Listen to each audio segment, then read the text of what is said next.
Open-world RPGs have been stuck in the same formula for years. Copy-paste quests, empty worlds, combat that gets boring after an hour. Crimson Desert just looked at all of that and said, we're going to do it differently.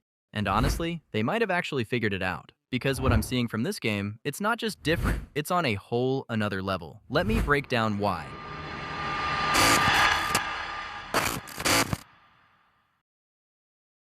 Alright, so what is Crimson Desert? It's an open-world action RPG set in this massive fantasy continent called Pywell. You play as Cliff, a mercenary leader who's basically just trying not to die in a world that's actively falling apart. War, politics, giant monsters trying to kill you. Pretty much everything you'd want in an RPG.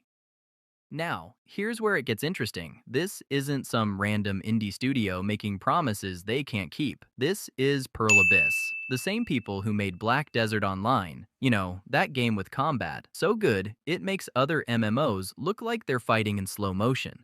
They've been working on this for years, and they're not holding back. No artificial padding, no fetch quests disguised as content, no loot boxes pretending to be rewards. Just a full single-player game that's supposed to redefine what next-gen actually means. Which, let's be honest, is a phrase that gets thrown around a lot these days. But stick with me here.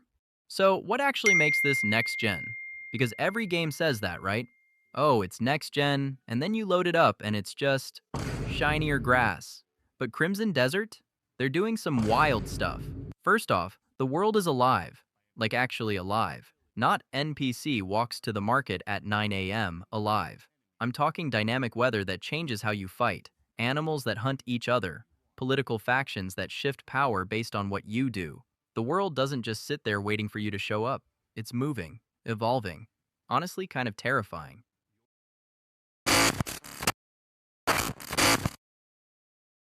Second, the scale is stupid. Most open-world games give you a big map and just copy-paste the same bandit camp 47 times. Crimson Desert said, nah, we're handcrafting the entire continent. No procedural generation. Every single region has its own culture, buildings, animals, and things actively trying to murder you. Deserts, frozen tundras, jungles, literal war zones. And here's the kicker, it's all seamless. No loading screens, you just go, which means you can't even use loading screens as bathroom breaks anymore. Thanks, Pearl Abyss. But okay, let's talk about the real reason people are hyped, the combat. If you've played Black Desert Online, you know Pearl Abyss doesn't play around. Their combat is chef's kiss. But Crimson Desert? They looked at Black Desert combat and said, yeah, but what if we made it better? Every weapon feels completely different. Swords aren't just faster great sword. Spears play nothing like dual blades. And you can't just button mash your way through. This is tactical. Positioning matters. Timing matters. You actually have to learn enemy patterns. The boss fights look like if Monster Hunter and Dark Souls had a baby, and that baby was jacked. Massive creatures with multiple phases. Armor you can actually break off. Weak points you gotta exploit, or you're getting stomped. And the animations? They mocapped everything. Every swing, every dodge, every time you absolutely wreck something. It doesn't feel like you're playing a game. It feels like you're in a fight. This is the kind of combat where you're sweating during boss fights, like full focus.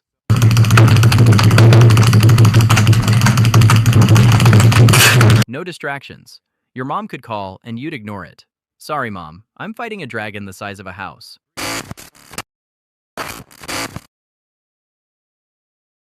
Alright, now the map. The continent of Pywell is massive. Like, I'm gonna get lost for hours massive. You've got snowy mountains where you'll literally freeze to death if you show up in a t-shirt. Deserts with sandstorms that'll make you go, why did I come here again? Dense forests where the animals are hunting you now. The tables have turned. And literal war zones. You're just trying to get from point A to point B, and there's a full battle happening. Armies clashing, people dying. And you're just there like, can I squeeze through? But here's what's actually cool. Exploration matters. You're not just climbing towers to reveal the map and moving on. You're wandering around and finding hidden caves, secret quests, ancient ruins with lore that actually adds to the story. This is, I wonder what's over there. And then 3 hours later, you're still exploring, and you forgot what you were originally doing. That's the vibe. You could sink 100 plus hours into this game and still find new stuff, which is both amazing and slightly concerning for my sleep schedule.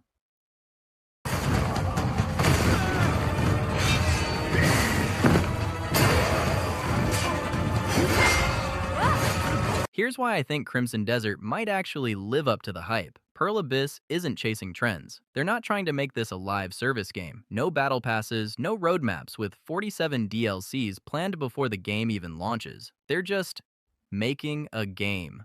A complete, single-player, story-driven RPG with the best combat they've ever made. You know, the thing we've been begging companies to do for years. Just finish the game, release it, let us play it. Revolutionary concept, I know. And if the trailers are even close to what the actual game is, this could be one of those rare games that doesn't just meet expectations, it exceeds them. The kind of game people are still talking about 5 years later.